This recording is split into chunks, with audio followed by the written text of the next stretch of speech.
وعلى عباد الله الصالحين أما بعد فأعوذ بالله من الشيطان الرجيم بسم الله الرحمن الرحيم إن الله وملائكته يصلون على النبي يا أيها الذين آمنوا صلوا عليه وسلموا تسليما الصلاة والسلام عليك يا سيدي يا رسول الله الصلاة والسلام عليك يا سيدي يا حبيب الله مولاي صل وسلم دائما أبدا على حبيبك خير الخلق كلهم. تو اللہ رب العالمین میرا عذاب کم کر دیتا ہے. اس پر ابن جزری کا ایک جملہ ہے جو کہ میں آپ کو بیان کرنا چاہتا ہوں. ابن جزری کہنے لگے کہ یہ وہ کافر ہے ابو لہب، یہ وہ کافر ہے کہ جس کی مذمت میں قرآن اترا ہے.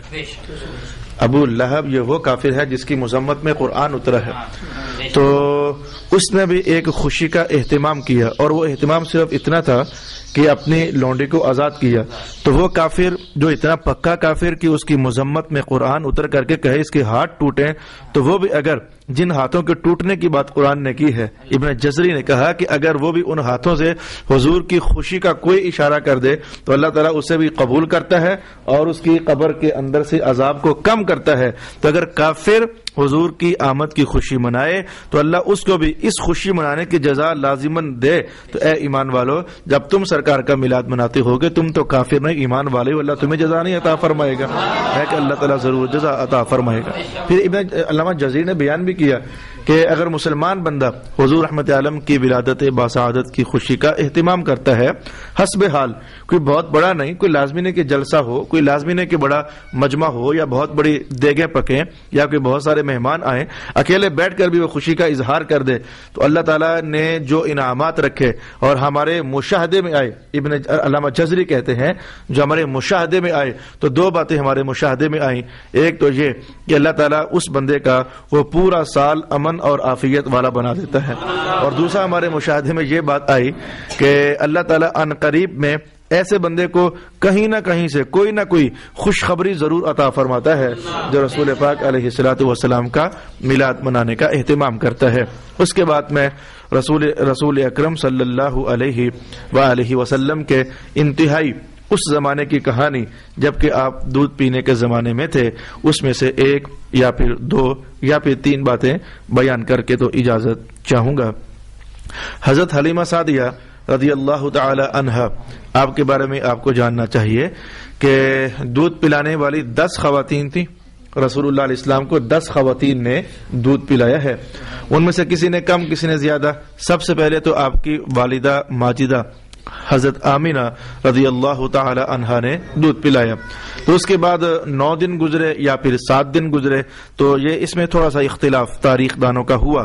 تو اس کے بعد حضرت حلیمہ سعدیہ رضی اللہ تعالی عنہا کے حوالے رسول پاک علیہ الصلوۃ والسلام کو کر دیا گیا. حضرت ابن عباس رضی اللہ تعالی عنہ فرماتے ہیں کہ حضرت حلیمہ کے حوالے جو رسول اللہ علیہ السلام کو کیا گیا تھا تو اس کے پیچھے وجہ یہ تھی کہ رب کائنات نے ایک فرشتے کے ذریعے یہ اعلان کروایا تھا کہ یا جمیع المخلوقات، اے تمام مخلوقات، ان اللہ کتب فی سابق حکمتہ القدیمۃ ان نبیہ الکریم یکون رضیعا لحلیمہ، کہ اللہ نے یہ فیصلہ فرما دیا ہے کہ اللہ کے محبوب نبی کو دودھ پلانے کے لیے حضرت حلیمہ سعدیہ کا انتخاب ہو چکا ہے. تو اللہ کے فیصلہ فرمانے کے بعد ایسا ہوا کہ حضرت حلیمہ سعدیہ رضی اللہ تعالی عنہا کو منتخب کر لیا گیا. آپ فرماتی ہیں کہ جب ہم مکہ آئے تو اس وقت میرے ساتھ ایک بڑی دبلی پتلی اور کمزور اونٹنی تھی، اور دوسرا میرے پاس ایک پہلے سے بھی کوئی بچہ تھا جو کسی اور کا میرے پاس تھا اور میں اس کو دودھ پلانے کی ڈیوٹی دے رہی تھی. اس کا نام عبداللہ نقل کیا گیا. اور زرقانی کہتے ہیں کہ یہ عبداللہ جب جوان ہوا تو ہمیں پتہ نہ چل سکا کہ یہ مسلمان ہوا تھا یا مسلمان نہیں ہوا تھا.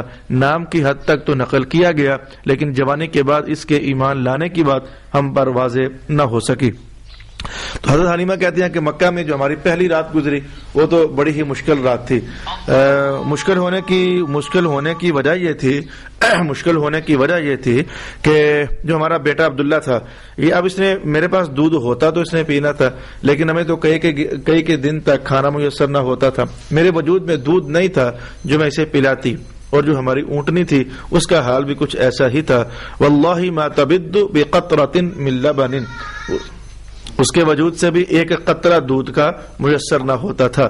تو ہر تھوڑی دیر گزرتی تو عبداللہ رو پڑتا، تو اس کے رونے سے ہماری جو تھوڑی بہت نیند آ رہی ہوتی تھی، بھوکے تو ہم ویسے ہی تھے، تو رونے سے تھوڑی بہت جو نیند آ رہی ہوتی تو وہ پھر خراب ہو جاتی.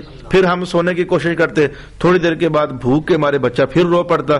تو یہ ساری رات ہماری ایسے گزری کہ نہ مجھے نیند آئی اور نہ ہی میرے خاوند کو نیند آئی. ساری رات ہماری یوں گزر گئی. صبح ہوئی تو دائیاں جو آئی ہوئی تھی میرے ساتھ اور بھی بچے لینے کے لیے، تو آپ کہتے ہیں اللہ کی قسم ہر دائی رسول اللہ کے دروازے پر آئی ضرور ہے لیکن انہوں نے حضور کو قبول نہیں کیا. الفاظ میں آپ کے سامنے پڑھنا چاہتا ہوں. آپ کہتے ہیں واللہ ما علمت منا امرأۃ الا وقد عرض علیہا رسول اللہ صلی اللہ علیہ وسلم. ہر عورت رسول اللہ کے گھر آئی لیکن اچھا وہ آ کر کہتی ہاں اس کا باپ کون ہے جی، کیا کرتا ہے جی. یہ سوال کرنے سے مقصد یہ ہوتا تھا کہ باپ اگر کوئی سرمایہ دار ہے، مالدار ہے، تو ہمیں کوئی 2-4 روپے اچھے ذرا مل جائیں گے. تو یہ اجرت پر یہ دودھ پلانے کا نظام عربستان میں ہوا کرتا تھا. تو آگے سے کہا جاتا کہ ان کے باپ نے کام تو کیا کرنا ہے، وہ تو دنیا میں ہے ہی نہیں ہے، وہ تو فوت ہو چکے ہیں. تو وہ عربستان کی دائیاں ختم کرو بھی. یہ کون ہے؟ صلاۃ والسلام علیک یا سیدی یا رسول اللہ وعلی آلک واصحابک یا سیدی یا حبیب اللہ. تو عربستان کی دائیاں جب یہ سنتی کہ اس بچے کا تو باپ ہی نہیں ہے، تو وہ اس خیال سے جس کا باپ نہیں تو ہمیں ملے گا کیا، وہ پھر انکار کرتی، تأبا انکار کرتی اور انکار کر کے کہتی کہ جس کا باپ نہیں اس سے ہمیں ملے گا کیا، ہم اس بچے کو قبول نہیں کرتی، ہم اس بچے کو قبول نہیں کرتی. حضرت حلیمہ کہتی ہیں کہ کوئی کسی رئیس کے گھر جا رہی تھی، کوئی کسی سرمایہ دار کے پاس جا رہی تھی، کوئی کسی سردار کے گھر جا رہی تھی. الغرض ہر ایک نے کوئی نہ کوئی بچہ کسی سرمایہ دار کے گھر سے پا لیا جہاں سے ان کو امید تھی کہ کوئی نہ کوئی اچھے پیسے، اچھے درہم، اچھے دینار ہمیں میسر آ جائیں گے. حلیمہ کہتی ہیں اب ہوا یہ کہ جتنی پھرتیلی باقی ساری تھی نا، میں اتنی پھرتیلی تھی نہیں، کمزور تھی، بھوکی بھی تھی، تو اتنی چاقو چوبند نہ تھی نہیں کہ بھاگ کر ادھر جاتی. میرا نصیبہ جو اللہ نے ادھر جوڑا ہوا تھا. تو فرماتی ہیں کہ ایک ہی بچہ پیچھے بچ گیا اور دائی بھی پیچھے ایک ہی بچ گئی. دائی میں حلیمہ بچی اور بچہ محمد پیارا بچ گیا. تو میں اپنے خاوند کے پاس گئی اور جا کر میں نے کہا کہ میرا خاوند بھی بڑا اچھا تھا. آپ کہتی میرا خاوند بڑا اچھا تھا. تو میں نے ان سے کہا کہ دیکھو اب کمائی کرنی ہے آپ نے، تو بچہ ہے یتیم، تو اب ساریوں نے تو اپنی جولیاں بھر لی ہیں، تو میرے پاس اور دائی بھی میں بچی ہوں، بچہ بھی کوئی اور نہیں ہے، تو اگر تو اجازت دے میں یہی بچہ قبول نہ کر لوں. میرے خاوند مجھ سے کہنے لگے اچھا چل جیسے تیری مرضی ہے ویسے کر لے، کوئی حرج نہیں، جیسے تیری مرضی ہے ویسے ہی کر لے، جہاں اتنوں کے لیے محنت ہوتی ہے تو اس کے لیے بھی میں محنت کر لوں گا. حلیمہ کہتی ہے میں نے خاوند سے اجازت لی اور سرکار دو عالم صلی اللہ علیہ وآلہ وسلم کے گھر چلی گئی. تو جب میں حضور کا دروازہ کھول کر اندر داخل ہوئی تو جو نظارہ میں نے دیکھا وہ نظارہ بڑا دلکش نظارہ تھا. فرماتی ہیں کہ میں نے دیکھا کہ رسول اللہ صلی اللہ علیہ وآلہ وسلم مدرج فی ثوب صوف ابیض من اللبن، کہ حضور رحمت عالم ایک سفید رنگ کے کمبل میں لپٹے ہوئے ہیں. جملہ ذرا آپ کو بھی پتہ ہے جو میں اب کہنے والا ہوں اور مجھے تو بہت زیادہ پتہ ہے. جب میں نے اس طرح کے ڈارک کپڑے پہنے اور ڈارک کپڑے تو لگتا ہے کہ میں گورا ہوں، کپڑے ڈارک ہیں اور میرا رنگ گورا ہے، اور جب میں چٹے کپڑے پہنتا ہوں نا سفید، تو پھر میں جب دیکھتا ہوں کہتا ہوں کپڑے زیادہ سفید ہیں اور میرا رنگ جو ہے کپڑوں کی بنسبت کم ہے، اور یہ ہر انسان کے ساتھ ایسا ہے. لیکن حلیمہ کہتی ہیں سفید رنگ کے اون کے بنے ہوئے کمبل میں سرکار دو عالم لپٹے ہوئے تھے، لیکن اللہ کی قسم حضور کا رنگ دودھ سے بھی زیادہ چٹا لگ رہا تھا. اب لگتا تو یہ ہے نا سفید کپڑوں میں کوئی لپٹا ہوا ہو تو بندے کا رنگ کم لگتا ہے، لیکن آپ کہتے ہیں نہیں، وہ جس بچے کی طرف میں بڑھ رہی تھی وہ سفید کپڑے میں ہونے کے باوجود اس کا رنگ دودھ سے بھی زیادہ سفید مجھے معلوم ہو رہا تھا. بڑا مزہ آ گیا. رات کو کیا ابھی ہم جو لوگ ہیں نا، ہم مولوی لوگ، ہم نعت خوان لوگ، یا آپ لوگ بھی، ہم سارے لوگ صرف یہی نہیں کہ ہم لوگ جب کسی مجلس میں جائیں یا کسی محفل میں جائیں تو دل کرتا ہے چلے جی تھوڑی سی خوشبو لگا لیں، لوگوں نے ملنا ہے ملانا ہے، محفل ذرا معطر ہو جائے تو خوشبو لگا کر کے تو ہم اپنا گزارا چلاتے ہیں. لیکن حلیمہ فرماتی ہیں کہ جب میں نے دیکھا نا اس بچے کو جو دودھ سے زیادہ سفید مجھے لگ رہا تھا، تو میں نے ذرا ایک اور بات پر دھیان دیا، تو وہ بات یہ تھی یفوح منہ المسک، اس محمد کے وجود سے کستوری سے بھی زیادہ خوشبو بھبک رہی تھی. آپ کو یفوہ کا معنی نہیں پتا، آپ کو یفوہ کا معنی نہیں پتا. ایک ہوتا ہے خوشبو کا آنا اور ایک ہوتا ہے خوشبو کا بھبک بھبک جانا. یعنی جیسے اب میں تشبیہ نہیں صحیح لیکن سمجھنے کے لیے محسوس کرو نا، ایک ہوتا ہے سیک اور ایک ہوتا ہے اس سیک کو دینے والے آگ کے بڑے بڑے شعلے. تو سیک اور شے ہوتی ہے اور جو آگ کے شعلے ہوتے ہیں یہ کوئی اور شے ہوتی ہے. بالکل اسی طرح کی ملتی جلتی. ایک ہے خوشبو کا آنا اور ایک ہوتا ہے کہ جدھر سے بھی ہم سونگے تو خوشبو ہی خوشبو آئے، اسے کہتے ہیں یفوح، فاء یفوح. تو محمد کے جسم سے خوشبو کستوری کی ایسے مہک رہی تھی. ویسے میں یہ بات میں نے کسی بڑی مجلس کے لیے رکھی ہوئی تھی، بڑی مجلس کے لیے میں نے یہ بات رکھی ہوئی تھی، لیکن میں ادھر بتا دیتا ہوں آج اس لیے اس لالچ سے بتا دیتا ہوں کہ اللہ تعالیٰ تیرے محبوب کی شان یہی تو نہیں کہ بڑی مجلس میں کہی جائے، یہ دیہات کے غریب لوگوں کو بھی تو کہی جا سکتی ہے. اگر وہ بڑی مجلس والے حضور کے چاہنے والے ہیں تو یہ روپیہ اکٹھا کر کے تو جھنڈیاں باندھنے والے بھی تو حضور کے نوکر ہی لگتے ہیں. تو آپ کو جاننا چاہیے کہ جب بھی آپ کبھی حدیث میں پڑھو گے، جب بھی کبھی آپ حدیث میں پڑھو گے تو جملہ یہ پڑھو گے اللہ اکبر. جب بھی کبھی پڑھو گے تو علامہ صاحب جملہ آپ نے کئی بار پڑھا بھی ہے، آپ نے جملہ کئی بار پڑھا بھی ہے. جملہ یہ پڑھو گے کہ رسول اللہ کے جسم سے کستوری سے زیادہ خوشبو آتی. یہ زیادہ کا مطلب کیا ہوا؟ کستوری کی آتی بس کافی ہے؟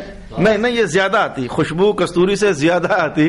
یہ کستوری سے زیادہ خوشبو آنے کا مطلب کیا ہے؟ اس پر محدثین نے کہا کہ یہ جو کستوری کی خوشبو ہے آپ کو پتہ ہونا چاہیے یہ کس نبی کی وجہ سے پیدا ہوئی. کستوری کی خوشبو کس نبی کی وجہ سے پیدا ہوئی؟ فرماتے ہیں کہ حضرت آدم علیہ السلام جب زمین پر تشریف فرما ہوئے تھے تو اب تنہا تھے. تو یہ تنہائیاں بھی بڑی کاٹنے والی چیز ہوتی ہیں. غم زدہ تھے، پریشان تھے کہ کوئی انسان ہی نہیں ہے، آپ کے سوا کوئی اور ہے ہی نہیں ہے. پہلے تو آپ ہیں اور حضرت حوا ہیں، اور وہ بھی حوا کو وہ ادھر اتارا گیا اور حضرت آدم علیہ السلام کو ادھر اتارا گیا. درمیان میں بڑا فاصلہ تھا. تو حضرت حوا کو جس علاقے کو آج جدہ کہتے ہو، جدہ، حوا علیہ السلام ادھر اتری تھی. تو یہ جدہ کا مطلب دادی یعنی بڑی ماں. تو چونکہ آپ ادھر اتری تھی تو عربی زبان میں بڑی ماں کو جدہ کہتے ہیں، دادی. تو اس لیے اس علاقے کا نام جدہ ہے. وہ جدہ اس لیے اس علاقے کو کہا جاتا ہے کہ ہماری جو بڑی ماں ہے وہ اس علاقے میں اللہ رب العالمین نے انہیں اتارا تھا. تو آدم علیہ السلام کی دل جوئی کے لیے یعنی انہیں کمپنی ملے اور یہ ذرا وہ جو ایک ماحول کی ایک میں کیا لفظ بولوں، جیسے ہم ہوتے تو جیسے خوفناکی سی ہوتی ہے یا پھر وحشت ناکی سی ہوتی ہے یا تنہائیاں جی ہوتی ہیں، تو یہ ختم ہو جائیں. تو ہرن اللہ رب العالمین نے ہرن بھی جو ہے جنگلات کے، تو ہرن آپ کے پاس آئے نا، وہ آپ کے پاس آتے تو آپ اپنے ہاتھ سے وہ پتے پکڑ کر ان کے منہ میں ڈالتے. تو جن کے منہ میں حضرت آدم نے پتے ڈالے اور پتے بھی انجیل کے تھے، تو جس کے منہ میں پتے ڈالے اللہ نے ان ہرنوں کے وجود سے کستوری کو پیدا فرما دیا. یہ کستوری حضرت آدم علیہ السلام کے اس پتوں سے دی جانے والی خوراک کا نتیجہ ہے. میں نے محدثین کا کلام یہ بھی پڑھا. اگلا دن ہوا نا تو وہ جنگل کے اندر ان ہرنوں کے جسم سے جب خوشبو آئی تو جو اور بھی بڑے ہرن ہوتے ہیں تو اللہ نے ان ہرنوں کے دل میں بات ڈالی کہ جہاں سے یہ خوشبو لے کر تم بھی جاؤ نا. اچھا وہ بھی آئے آدم علیہ السلام کے ارد گرد گھومے. لیکن یہ وہ آئے تھے ایک نبی کو محبت دینے کے لیے، یہ آئے تھے اپنی لالچ میں. اللہ رب العالمین نے ان کے وجود میں وہ خوشبو پیدا نہ فرمائی. یہ محدثین نے باقاعدہ اس بات کو ارشاد فرمایا. اب آپ سمجھیے کہ جب بھی آپ سنو گے تو یہی بات کہ حضور کے جسم سے کستوری سے زیادہ خوشبو آتی تھی. وجہ یہ تھی کہ نبی پاک کو اللہ نے سب نبیوں سے اونچا مقام دیا ہے. تو کستوری سے زیادہ کہنے میں صحابہ کا راز یہ ہوتا تھا کستوری وہ ہے جو آدم کے لمس سے پیدا ہوئی ہے. آدم کے لمس سے اگر کستوری پیدا ہو تو وجود محمد سے جو آتی ہے وہ اس سے بھی زیادہ عمدہ ہوتی ہے. اس لیے آپ پاؤ گے کہ رسول اللہ کے جسم پاک سے کستوری سے بھی زیادہ خوشبو آ رہی تھی. فرماتی ہیں کہ نبی علیہ السلام اپنی ایسے جیسے ہم گتی کہتے ہیں, گتی گردن کے بل ایسے لیٹے ہوئے تھے, یغتو, اور چھوٹے چھوٹے خراٹے آپ کے ہاں سے سنے جا رہے تھے. تو ایک بار ایک ڈاکٹر سے میری بحث ہوئی, یہ جیلم کی بات ہے, بحث کیا ہونی ہے, وہ بیچارے مجبور ہیں, جو انہوں نے پڑھا ہے وہی بولیں گے, اور ہم بھی بیچارے مجبور ہیں, ہم نے جو پڑھا ہم بھی وہی بولیں گے. ہر ایک اپنی تھیوری ہی پڑھنے اور بولنے کا مجبور ہے. تو میں نے کہا یہ ڈاکٹر یہ خراٹے کیوں آتے ہیں؟ وہ میرے کوئی کان کا مسئلہ تھا, تو کان کا انہوں نے مجھ سے کہا تھا کہ ناک میں دوائی ڈالنی ہے کان ٹھیک کرنے کے لیے, تو آپ کو خراٹے تو نہیں آتے؟ میں کہا خراٹے تو بڑے آتے ہیں. تو کہنے لگا یہ بھی ایک بڑی عجیب مرض ہے. میں نے کہا یہ میں تو نہیں سمجھتا کہ یہ خراٹے مرض ہے. اس نے کہا جی مرض ہے. میں نے کہا ٹھیک ہے, آپ نے جو پڑھا آپ وہی بولو گے نا. لیکن میں نے اپنے استاد صاحب سے حدیث پڑھتے ہوئے پوچھا تھا کہ شاہ صاحب کی بلا یہ خراٹے کیوں آتے ہیں؟ تو استاد صاحب فرمانے لگے جو بندہ اندر سے شیر دل ہوتا ہے خراٹے اسے آتے ہیں. ہر بندے کو خراٹے آتے ہی نہیں ہے. ہر بندے کو پھر حضور کی شجاعت, حضور کی بہادری, زندگی بھر حضور کو خراٹے آتے تھے. تو یہ آپ خراٹے اصل میں یہ ایک بندے کی وہ شجاعت کا اعلان ہوتا ہے کہ یہ اگر سوئے ہوں تو ان کے جسم میں اتنا روب ہے, اگر جاگ رہے ہوں گے تو پھر کیسا لگے گا. یہ خراٹے رسول اللہ علیہ الصلوۃ والسلام لے رہے تھے. تو اب وہ تصویر اتنی پیاری بنی ہوئی تھی کہ میں نے سوچا کہ اگر میں نے محمد پاک کو پکڑا اور پکڑ کر سینے سے لگایا تو کہیں اٹھ ہی نہ جائے. یہ تصویر بڑی خوبصورت لگ رہی ہے. فاشفقت ان اوقظہ, میں نے اس ڈر سے حضور کو پکڑا نہ کہ کہیں یہ بیدار نہ ہو جائے, تو میں خود جھکی. میرا دل چاہ رہا تھا کہ ایک بوسہ لے لوں, رسول اللہ کا ایک بوسہ لے لوں. تو میں خود جھکی. یہ رسول اللہ میں کہہ رہا ہوں, ذرا اس دور میں تو ابھی اعلان ہوا ہی نہیں تھا نا, یہ میں کہہ رہا ہوں کہ رسول اللہ کا بوسہ لے لوں. تو میں جھکی جب, تو میں نے میرا ہاتھ رسول اللہ کے سینے پر جب پڑا تو جس کام سے میں ڈر رہی تھی وہی کام ہو گیا. ہوا یہ کہ فتبسم ضاحکا وفتح عینیہ ونظر الی, تو حضور رحمت عالم نے ایک تو آنکھیں کھولی اور آنکھیں کھولنے کے فوراً بعد میری طرف دیکھے اور دیکھ کر مسکرائے, جیسے یہ اعلان کر رہے ہیں کہ اچھا اماں جی آپ میرے اٹھنے سے ڈر رہی تھی نا, آپ کے ہاتھ رکھتے میں خود ہی اٹھ پڑتا ہوں. تو رسول اللہ نے مجھے دیکھا. لیکن جو بات مشاہدے والی تھی وہ یہ تھی کہ میں نے جب رسول اللہ علیہ السلام کو دیکھا کہ آپ مجھے دیکھ رہے ہیں, تو ان دو آنکھوں کے درمیان اس جگہ سے زندگی بھر بھی اس بات کا احساس باقی رہا. میں نے یہاں سے ایک نور کی دھارا نکلتے دیکھا فی خلال السماء, جو آسمان کے درمیان تک جا پہنچا ہوا تھا. میں نے نور کا ایک دھارا دیکھا جو آسمان کے درمیان جا پہنچا ہوا تھا. تو زندگی بھر بھی اس نور کے اثرات رسول اللہ کی ان دو آنکھوں کے درمیان باقی رہے. پھر صحابہ کہتے ہیں کہ یہاں ایک رگ تھی رسول اللہ علیہ الصلوۃ والسلام کی دو آنکھوں کے درمیان. جب کبھی حضور جلال میں ہوتے تو ہمیں پتہ چل جاتا کہ حضور کو اس وقت جلال آیا ہوا ہے. بھائی حضور کو غصہ نہیں آتا تھا, حضور کو جلال آتا تھا. جلال اور شے ہوتی ہے اور غصہ اور شے ہوتی ہے. میں نرم سا بتا دیتا ہوں, پتہ نہیں دوبارہ ہماری ملاقاتیں ہوں یا کہ نہ ہوں, نرم سا بتا دیتا ہوں تاکہ زندگی بھر رسول اللہ کے بارے میں لفظ غصہ کا استعمال کبھی نہ کرنا. غصہ گرمی کی وہ کیفیت ہوتی ہے جس میں بندہ اتنا بے قابو ہو جائے کہ یہاں سے تھوکے نکلنے لگ جائیں, رنگ لال ہو جائیں, تھوک نکلنے لگ جائے, اور بندہ کبھی ادھر سے صاف کرے کبھی ادھر سے صاف کرے. جو اتنی سخت کیفیت ہوتی ہے اسے غصہ کہتے ہیں. اور رسول اللہ علیہ السلام کا جلال کبھی اتنا بے قابو ہوا ہی نہیں تھا کہ ہم کہیں کہ بھی وہ تھوک ادھر سے بھی نکل آتی اور ادھر سے بھی نکل آتی. تو حضور جب جلال میں ہوتے تو یہ رگ جو سامنے والی ہوتی یہ خون سے بھر جاتی, جس کو دیکھ کر ہم سمجھ جاتے کہ اب خیر نہیں ہے, رسول اللہ علیہ السلام جلال میں ہے, اللہ ہی خیر کرے کوئی وہی ہی ہمارے خلاف نہ اتر آئے. تو حلیمہ فرماتی ہیں کہ میں نے محمد بیٹے کو اٹھایا اور اٹھا کر کے تو میں نے ایک طرف سے دائیں طرف سے دودھ پیش کر دیا. تو رسول اللہ علیہ السلام نے دودھ پیا. تو پھر ماؤں کی عادت ہوتی ہے وہ ادھر سے بھی دودھ پلاتی ہیں تو ادھر سے بھی دودھ پلاتی ہیں. پھر جب میں نے محمد کو پلٹایا تاکہ بیٹے اب ادھر سے دودھ پی لے تو رسول اللہ علیہ السلام نے پینے سے انکار کر دیا. اس پر علامہ قسطلانی کہتے ہیں کہ رب کائنات نے رسول اللہ کے دل میں یہ بات ڈال دی کہ ہمارے پیارے نبی ایک طرف سے دودھ آپ نے لیا ہے پی, جو دوسری طرف والا دودھ ہے یہ آپ نے نہیں پینا, آپ کا بھائی عبداللہ رات سے بھوکا ہے روتا رہا, یہ اس کا حصہ ہے. تو رسول اللہ علیہ السلام نے اسی حالت میں وہ انصاف کیا اور ایک طرف کا دودھ آپ نے تناول فرما لیا اور دوسری طرف کا دودھ آپ نے اپنے بھائی کے لیے چھوڑ دیا. فرماتے ہیں کہ میں نے میں ابھی اگلے صفحات پر جا رہا تھا، وہ میں نے ابھی سنایا نہیں ہے، میں اگلے صفحات پر جا رہا تھا. اس کا ایک چسکے دار جملہ یہ ہے کہ حلیمہ کہتی ہیں وقت گزرتا گیا، اتنی تیزی کے ساتھ گزرا کہ 2 سال گزر گئے. آج حضور کو واپس کرنے کا زمانہ آ گیا. ہم مکہ کی طرف آ رہے تھے اور راستے میں بہانے سوچ رہے تھے کہ جا کر حضور کی اماں سے کہیں گے اسے بھی ہمارے پاس اور رہنے دیں. ہم بہانے سوچ رہے تھے کہ کون سا بہانہ ہم کریں تاکہ حضرت آمنہ اس محمد پاک کو ہمارے پاس اور رہنے دیں.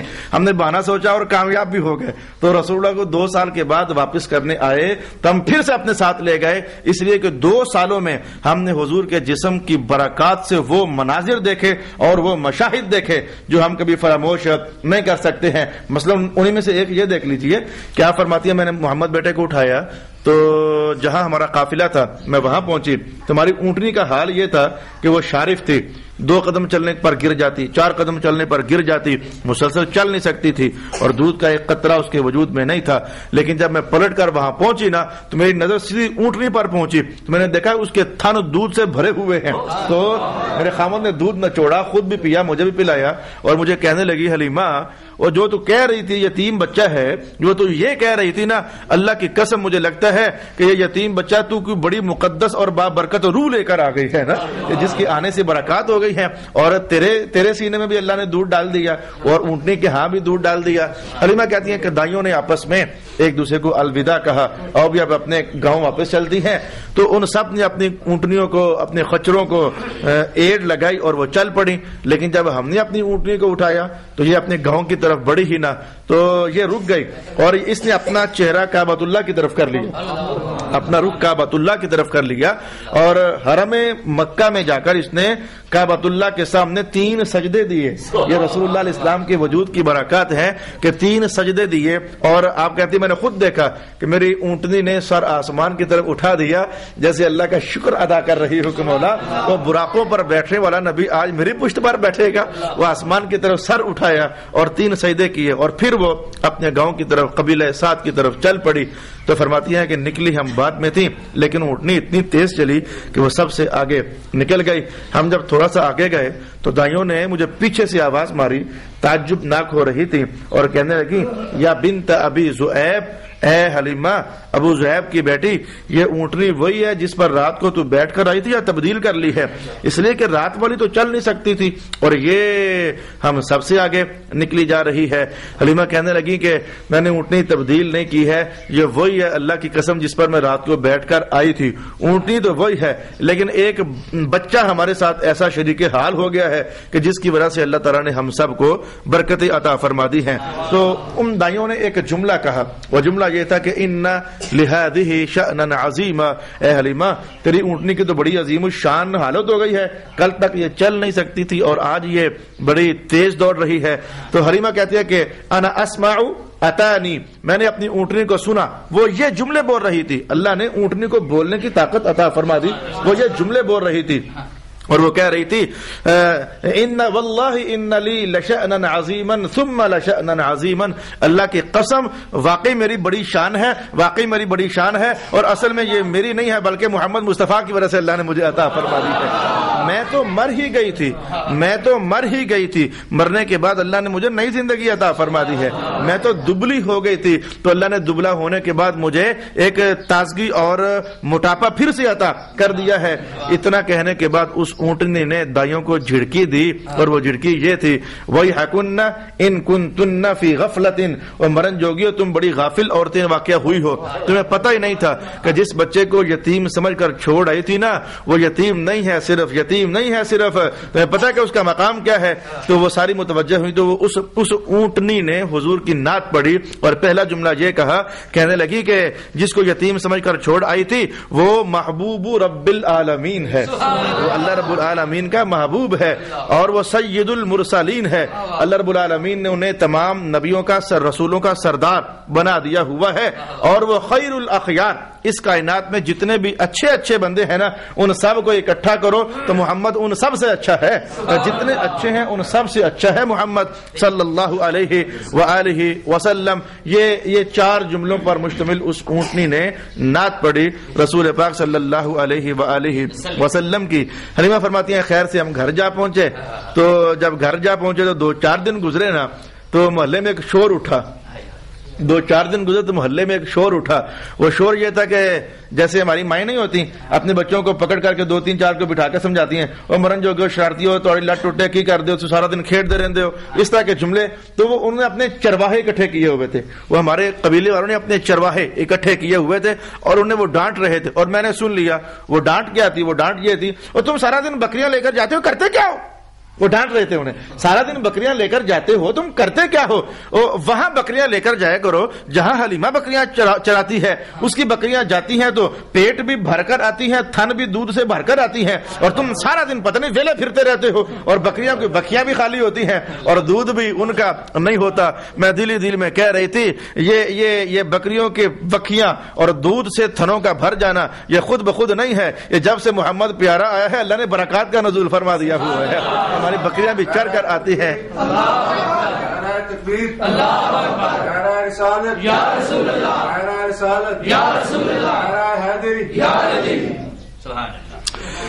اللہ اکبر، الصلاۃ والسلام علیک یا سیدی یا رسول اللہ وعلی آلک واصحابک یا سیدی یا حبیب اللہ۔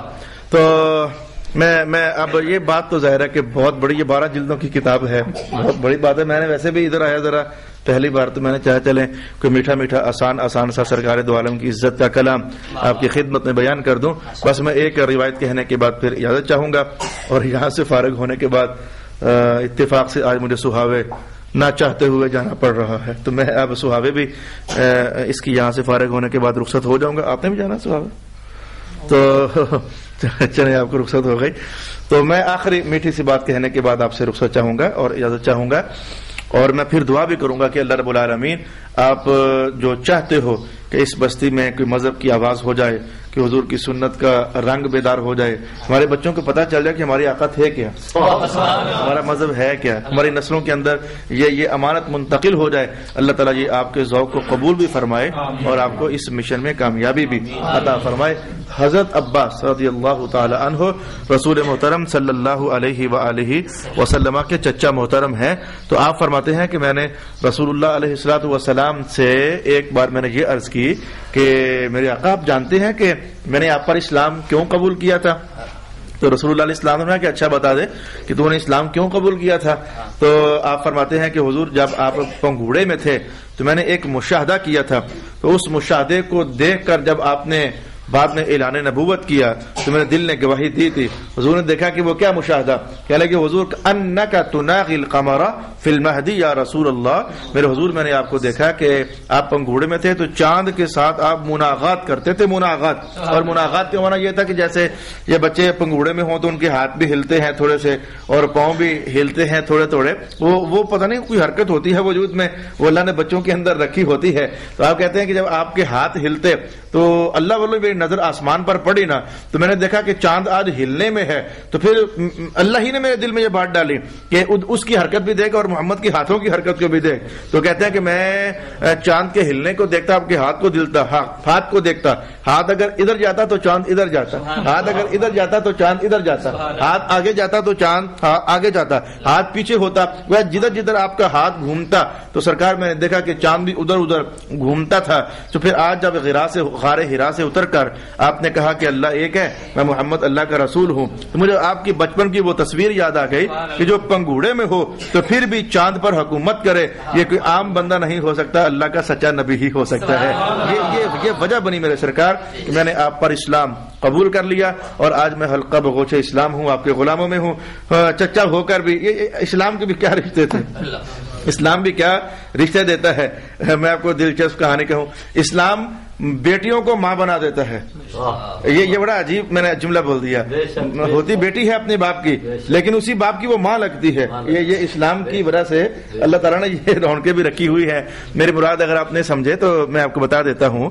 حضرت ابو بکر صدیق رضی اللہ تعالی عنہا کی صاحبزادی والا شان حضرت عائشہ ظاہر بیٹی ہیں ان کی, تو حضور کے حرم میں آئیں. جب نکاح ہوا, شادی ہوئی, تو رب کائنات نے قرآن حکیم میں اعلان کر دیا. وہ اعلان یہ تھا وَأَزْوَاجُهُ أُمَّهَاتُهُمْ کہ نبی کی جو بیوی ہے وہ سب ایمان والوں کی ماں لگتی ہے.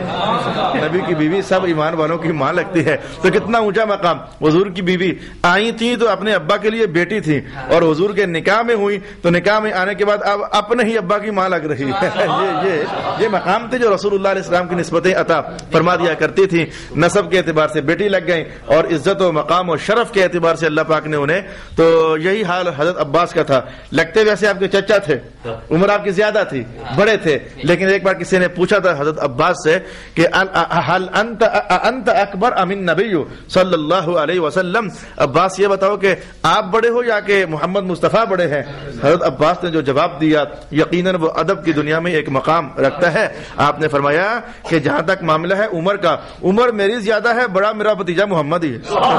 عمر میری زیادہ ہے, لیکن بڑا میں نہیں ہوں, بڑا میرا سونا محمد ہے صلی اللہ علیہ وآلہ وسلم. اللہ رب العالمین آپ سب دوستوں کو اس مجلس پاک کو سجانے کی وجہ سے اپنے دربار میں بھی مقبولیت عطا فرمائے, رسول پاک علیہ السلام کے دربار اقدس میں بھی مقبولیت عطا فرمائے. میں مختصر سی دعوت بھی دیتا ہوں. آپ زندگی بھر کہیں نہ کہیں تو آتے جاتے رہتے ہو, گھومتے گھماتے رہتے ہو, دور دراز کے بھی, قرب و جوار کے بھی سفر کیے ہوں گے. تو آج میں پہلی دعوت اس گاؤں میں دینے لگا ہوں. میں اس جگہ آیا بھی ویسے پہلی بار ہوں, آپ کے بالکل پڑوس میں ہوں. میں لاہور کا رہنے والا, لیکن آپ کے پڑوس میں یہ ریلوے اسٹیشن ہے. تو 12 سال سے یہاں عشاء کی نماز کے بعد درس قرآن دیتا ہوں. تو اب ہمارا 16واں سپارہ بھی اللہ کے فضل سے چل رہا ہے. یہاں کے کچھ لوگ آتے جاتے بھی ہیں. یہ جو مہمان باہر سے بھی آئے ہیں, یہ ادھر میرے پاس جمعے والے دن پہنچتے بھی ہیں. تو آپ کو بھی دعوت دوں گا. جیسے آج ہم نے حضور رحمت عالم کی میٹھی میٹھی اور آسان باتیں سماعت کی ہیں, تو جمعرات کے درس قرآن میں موقع مل جائے, 40 منٹ کا ہوتا ہے, تو وہاں آپ کبھی کبھی تشریف لے آیا کریں. یہ سرفراز بھائی کے ساتھ آ جایا کرو, یہ ہر جمعرات کو وہاں پہنچا ہوتا ہے, اپنے ساتھ 1-2 بندے بھی لے کر جاتا ہے. یار ان کو آپ بھی یاد کرانا, شاید کسی کے دل میں قرآن پاک کی خاطر سفر کرنے کا اللہ تعالیٰ ذوق پیدا کر دے. یہ اللہ کے نام کی خاطر جو سفر ہوتا ہے, میں اس پر آپ کو ایک حدیث پاک بتاؤں. مذہب کی خاطر سفر, اللہ کے نام کی خاطر سفر, رسول اللہ کی خاطر جو سفر ہوتا ہے, اس سفر کی شان حضور نے ایک بار خود ارشاد فرمائی. جو بندہ اللہ کے راستے میں نکلتا ہے نا, تو آنے میں اور جانے میں اگر کہیں سے کوئی مٹی اڑے اور اس پر پڑ جائے تو اللہ تعالیٰ جسم کے اس حصے پر دوزخ کی آگ حرام فرما دیتا ہے. اسے نمازیں پڑھنے مسجد میں جایا کرو. نہیں میرے پاس لازمی نہیں, میرے پاس آؤ, نمازیں پڑھنے مسجد میں جاؤ, جمعہ پڑھنے جاؤ تو بر وقت جاؤ, تاکہ ہم حضور کی حدیث سنیں, رسول اللہ کے فرمانے علی شان کو سنیں. حضور کے بیان میں کل کی طرح آج بھی اللہ نے یہ تاثیر رکھی ہوئی ہے. کہنے والا کوئی میرے جیسا برا آدمی بھی ہوگا نا, لیکن اللہ تعالیٰ برے آدمی کی زبان سے بھی جو بول حضور کی حدیث کا نکلتا, بول بڑا میٹھا ہوتا ہے. اللہ تعالیٰ اس بول کی تاثیر آج بھی وجودوں میں ظاہر فرما دیتا ہے. اللہ تعالیٰ میرا اور آپ کا حامی و ناصر ہو. وآخر دعوانا الحمد للہ رب العالمین.